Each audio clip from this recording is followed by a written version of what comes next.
नमस्कार साथीहरु, म सागर टेक सागर च्यानलमा तपाईहरुलाई स्वागत गर्दछु। यदि तपाईहरु आफ्नो इमोको प्रोफाइलको ब्याकग्राउन्डमा आफ्नो मनपसन्द फोटोलाई एड गर्न चाहनुहुन्छ भने आजको यो भिडियो तपाईहरुको लागि धेरै युजफुल रहनेछ। आउनुहोस् साथीहरु, आज तपाईहरुलाई इमोको प्रोफाइलको ब्याकग्राउन्डमा कसरी आफ्नो मनपसन्द फोटोलाई लगाउने त भन्ने बारेमा यो भिडियोको माध्यमबाट जानौं। आउनुहोस् सुरु गरौं।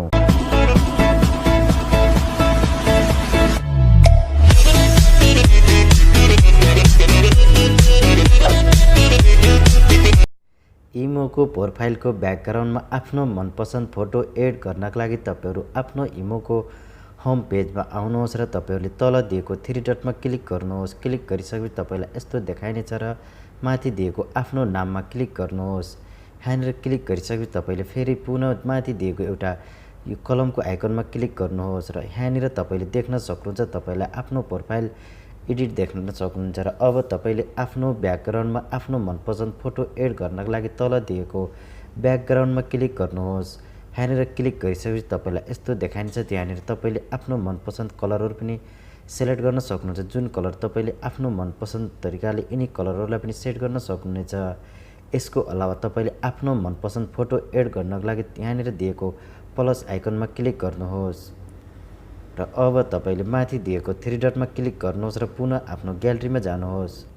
अब तपाईहरुले ग्यालेरीबाट जुन फोटोलाई आफ्नो इमोको ब्याकग्राउन्डमा एड गर्न चाहनुहुन्छ त्यो फोटोलाई यहाँनिरबाट सेलेक्ट गर्नुहोस्। सेलेक्ट गरिसकेपछि तपाईले यहाँनिर तल दिएको राइट बटनमा क्लिक गर्नुहोस्। क्लिक गरिसकेपछि तपाईले यहाँनिर देख्न सक्नुहुन्छ तपाईको इमोको ब्याकग्राउन्डमा आफ्नो मनपसन्द फोटो लागिसकेको छ र यसै गरेर तपाईले आफ्नो इमोको ब्याकग्राउन्डमा आफ्नो फोटोलाई एड गर्न सक्नुहुनेछ। यो सेटिङको माध्यमबाट तपाईहरुले धेरै आसान तरिकाले आफ्नो इमोको ब्याकग्राउन्डमा आफ्नो मनपसन्द फोटोलाई एड गर्न सक्नुहुनेछ। आशा गर्दछु भिडियो मन पर्यो होला। भिडियो मन परे लाइक गर्नु होला, शेयर गर्नु होला, हाम्रो च्यानललाई सब्स्क्राइब पनि गरिदिनु होला। हवस् त, धन्यवाद।